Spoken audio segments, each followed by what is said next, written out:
Hey, I'm Ryan Reynolds. At Mint Mobile, we like to do the opposite of what Big Wireless does. They charge you a lot, we charge you a little. So naturally, when they announced they'd be raising their prices due to inflation, we decided to deflate our prices due to not hating you.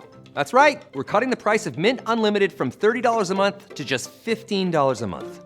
Give it a try at mintmobile.com/switch. $45 upfront payment equivalent to $15 per month. New customers on first 3-month plan only. Taxes and fees extra. Speed slower above 40 gigabytes. See details.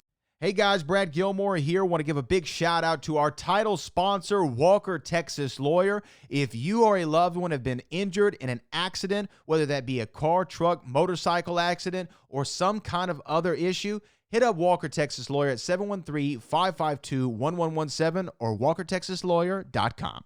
Oh, Brad, what have you done now? Broadcasting live from Houston, Texas, and around the world. TV host, best-selling author, and radio personality Brad Gilmore brings you a collection of conversations with stars from movies. Matthew McConaughey. Brad Gilmore. Mark Wahlberg. Hey, how are you?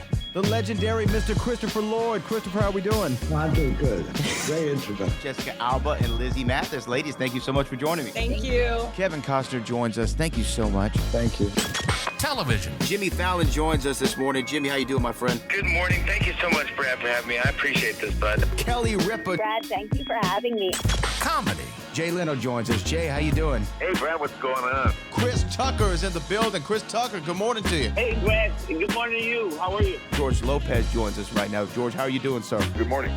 Music. Lola Monroe. Thank you. Thank you for having me. The legendary frontman of AC/DC, Brian Johnson, joins us right now. Brian, how you doing? Good morning, Brad. What lucky to talk to me, funny lad. Megan Trainor. Thank you so much, Brad. You're awesome. Chloe Bailey joins us. I appreciate the time. Appreciate you. And more. This is The Collection. Now your host, The Boat. Brad Gilmore!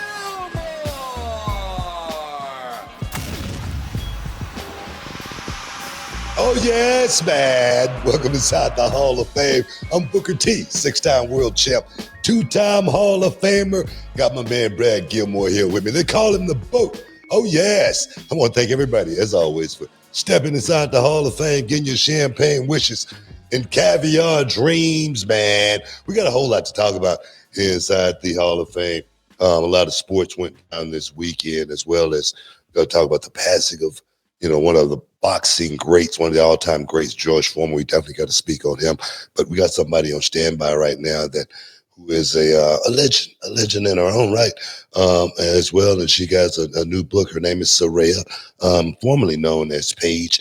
She has a new book, Hell in Boots, Clawing My Way Through 9 Lives. She's a multi-time champion. She's done all of that as well. I don't even have the stat sheet with me right now, but let's bring in Saraya. Boom! Right now. Yeah. Hi. Booker. Hey. Hello. What's going First on? of all, having Booker call me a legend in my own right is probably the most iconic thing that's ever happened to me. Come on, so I man. appreciate Come on. that. Well, that's coming from an OG brother from the hood. From the hood.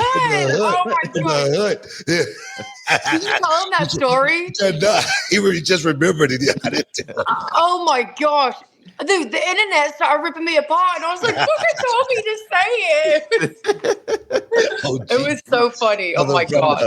How you feel, man? How you feel? Oh my gosh. I'm so good. It's just, you know how it is, like once you're putting something out, you are going. You're busy, you're doing all this media, you're barely sleeping. But I'm so excited because it drops tomorrow. One more day. Yeah. I mean, you do got so much going on. And I do want to get into the book. Let's do that first. Yeah. First and foremost, because you've had so many different, waves.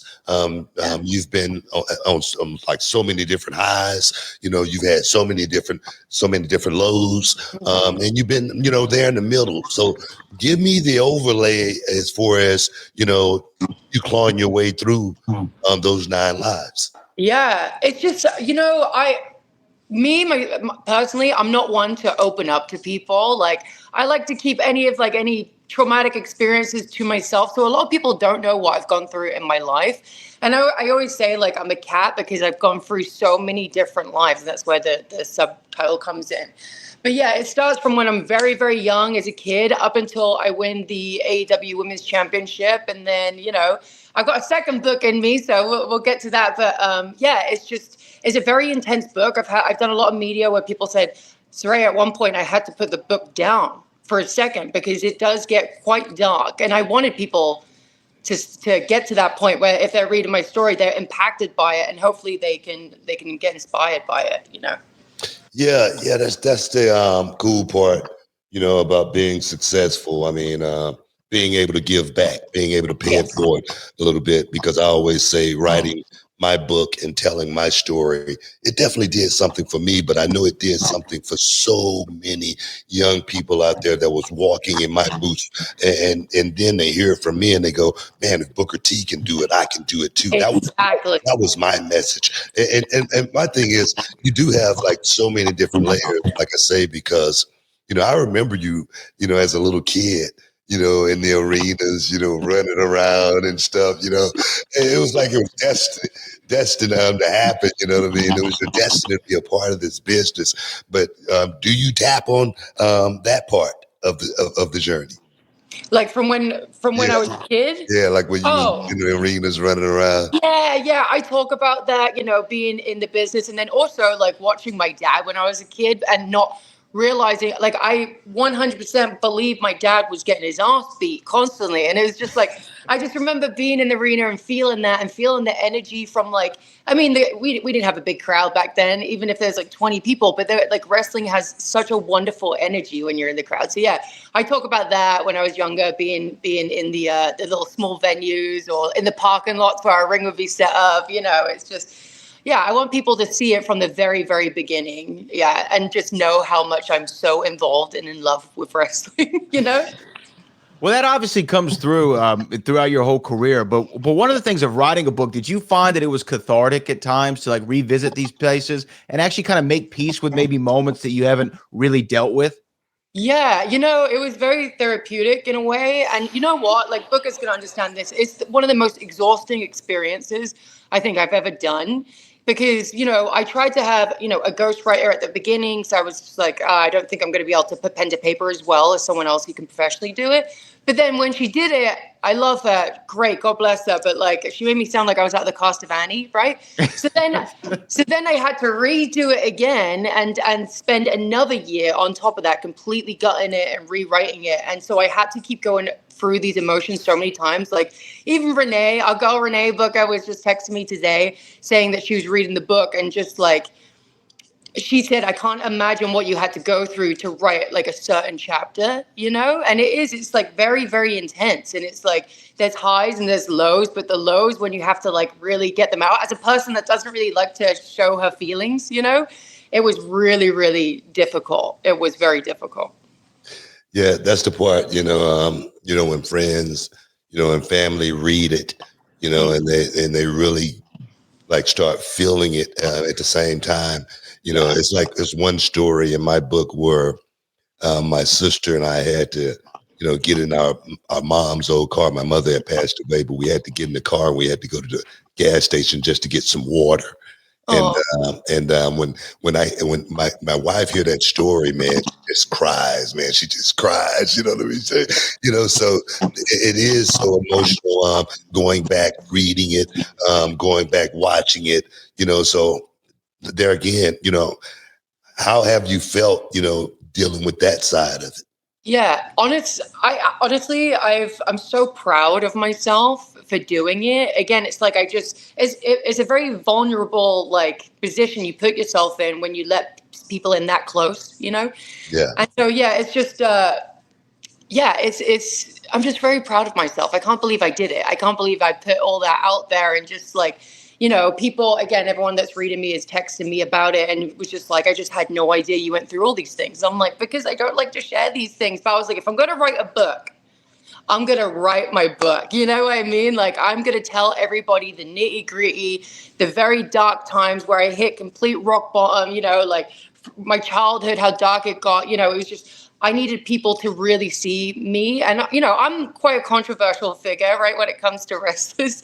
And a lot of people have told my story, and then a lot of people think they know who I am. And a lot of people have an opinion about me and, all that kind of stuff. So it was really important for me to be able to tell my story, and actually have, it come from me, basically, Yeah. Go ahead, Brad. I see you. Yeah. When you hit submit though to the publisher, so it's one thing to write it, go through the edit, and then you send it off. The deadline's here, and that it's locked, and there's no change in anything in the book. It's going to hit the shelves. What was that feeling like, knowing that this is it?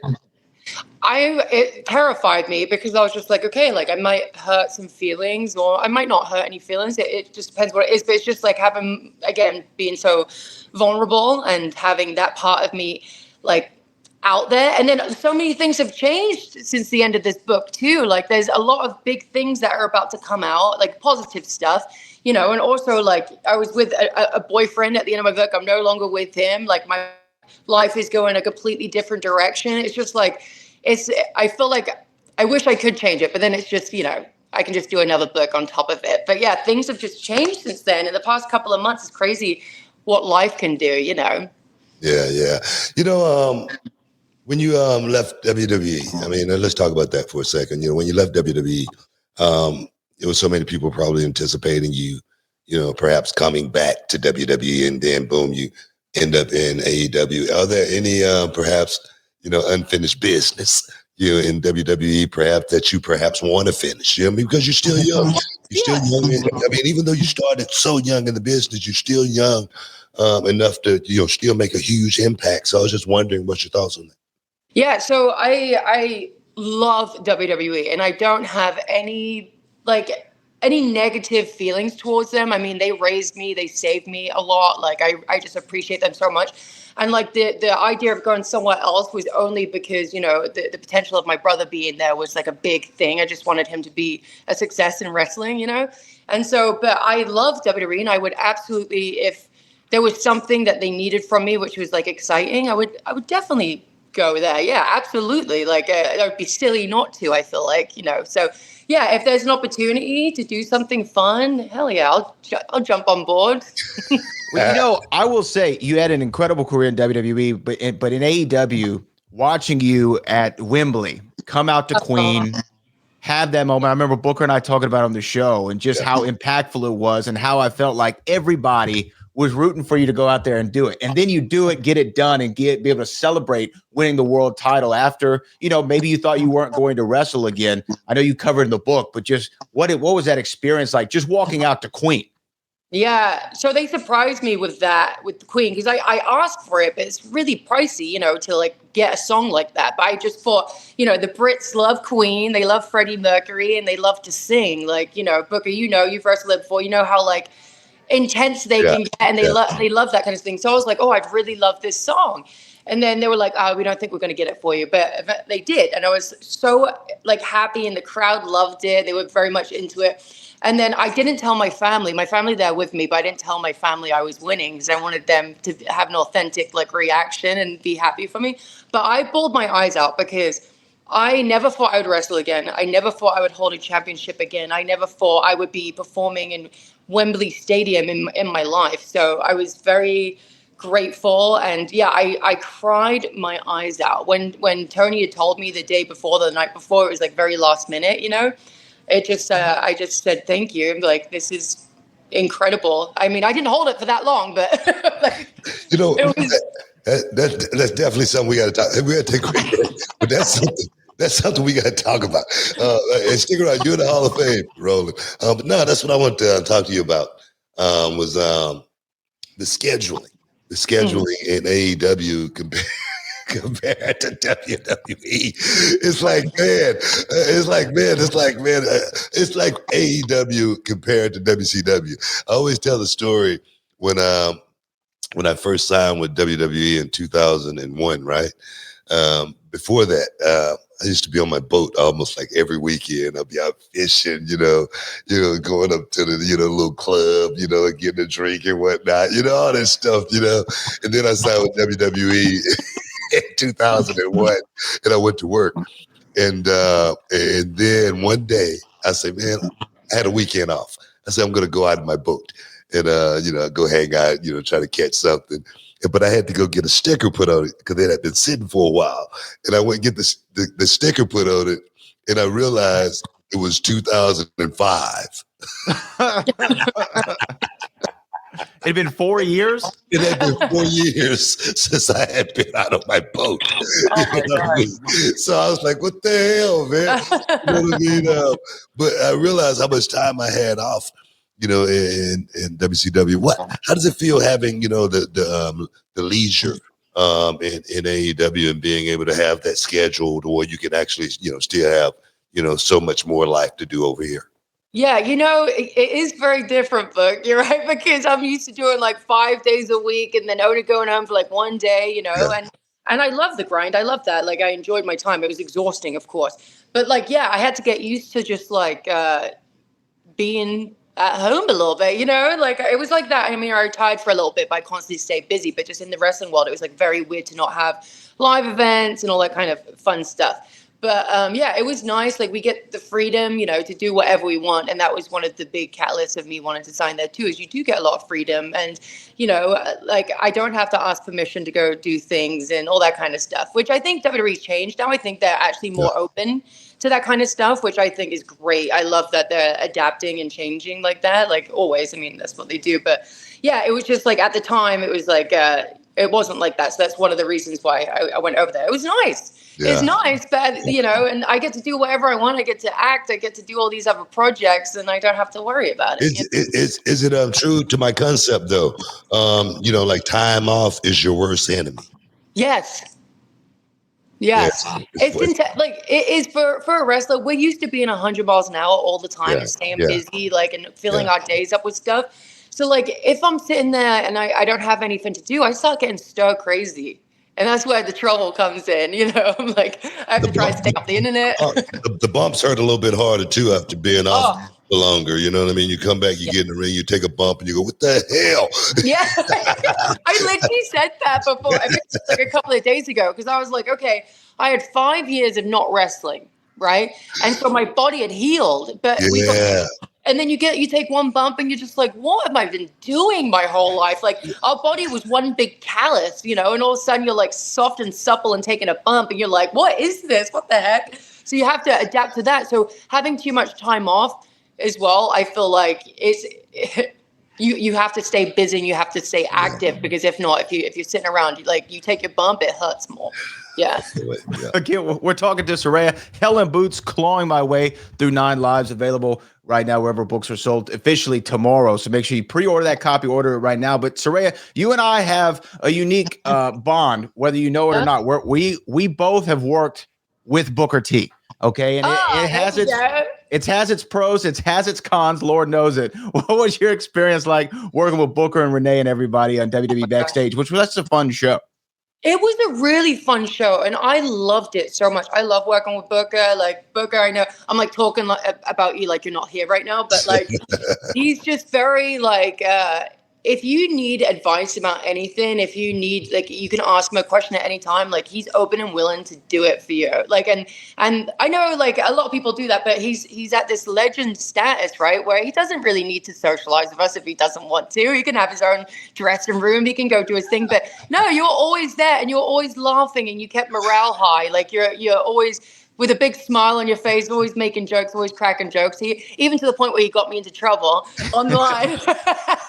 But no, he's such a pleasure to work with. Like, I adore Booker, and if anyone says any different, I was about to cuss them, but they ain't good people. I say that all the time. I say, I'm normally a pretty nice guy. Normally, people like me. I say, but if you don't like me, I've told you, something you didn't like. Yeah, exactly. Well, that's the thing about you too, is that you are a brutally honest man. You're a brutally honest man. Even if it hurts someone's feelings to hear the bitter truth, that doesn't matter. You're still going to tell it to someone. And I love people like that, though. I don't want to be lied to. I don't want people to beat around the truth or what. I want to be told honestly, and that's exactly who you are. And I love that about you, and I feel like everyone loves that about you. You're like, but you don't want to get on the wrong side of you, though. That's the thing.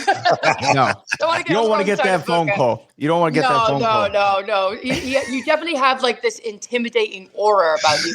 Hey man, I'm always laughing, man. You are, but you're still. When I'm not laughing.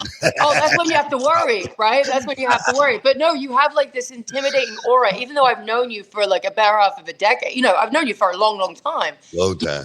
You still have like that energy about you. Like you're just a very powerful person. Like you command a room when you walk into it, which is why you're so successful. I just try to just keep working hard, just like you. We just keep working. We just keep putting in the work, and and more importantly, giving back like you're doing right now, like you say, is important to you. Like for me, it was so important. I really didn't realize how important it was until I did my book From Prison to Promise, and did the feedback I always get, from people when they read it. And what I always say, I say when you finish with it, pass it on to someone else. It might can help them. So with your book, so make sure you let them know. To pass it on when they finish with it, because it might get help. So, but more importantly, go buy it. Go buy it first. Buy like 10 copies and pass the 10 copies out. That's what we want to do. And then tell somebody to buy 10. But I wanted to ask you too, Saraya, because you were saying that your Booker got you in trouble one time on social media, which I know all fun and games. But Booker always says on this show, man, if I had social media when I was coming up, I'd be in so much trouble. I wouldn't know what I'd be doing. You've said that on the show before, but having come up in the social media game, Saraya, it's a positive and it's a negative. How have you been able to ride that wave? Well, I had moments where I couldn't ride it very well, and I'll end up, talking some crap on the internet. But recently, I've told myself the best thing you can do when you have social media is to delete it off your phone and take a break from it. So I do that often, where I feel like if I'm getting too much, because everyone wants to hate on you for something. And I feel like the IWC, especially on Twitter, they have a problem with everything. So if I've performed or done something, I delete social media off my phone. I'm not going to read it because I know I'll bite, and that's what they want. So it's like, and everyone as well, everyone's doing everyone tries to say that their life is perfect and all this kind of stuff. And social media is not real. So I try to delete it and to have a little refresh. And it's just the best thing I've done for myself.